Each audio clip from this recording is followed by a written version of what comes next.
Everyone, this is Tim from Your Six Studios. Today in this video, I'm going to show you how to switch your search engine back on over to Google if Yahoo keeps opening up. So we can see yahoo.com. Let's go to the top right and then just click these three little dots and go on down to where it says settings.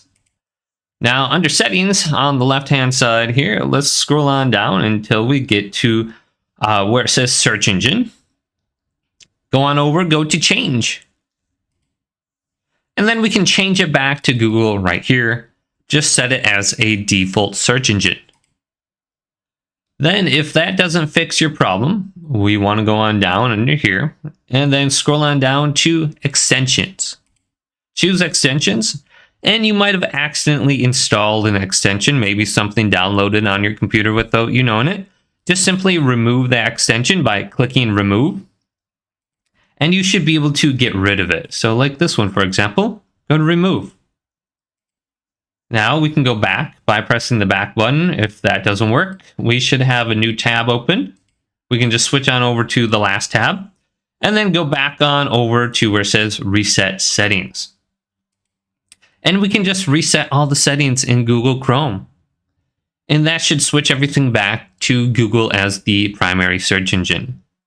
So it's going to reset some Google settings and shortcuts, disable extensions, delete cookies, and other temporary site data. Okay, so once we did that, it still doesn't work. Go on over to the Windows Start button, and then go to All Settings. Then we want to go to Apps, Installed Applications. Now go to Sort By and go to the date installed. So it's probably going to be like maybe A to Z or something like that. Switch on over to date installed. And you should see any new applications that downloaded on your computer. If you don't recognize them, simply just delete them. Sometimes you might download something by clicking on a link or something. And that's going to make Yahoo the default search engine.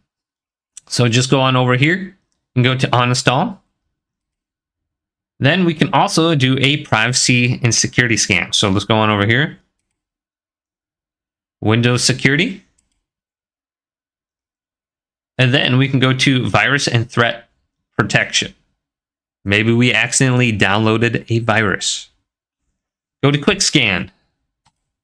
And just run this real quick.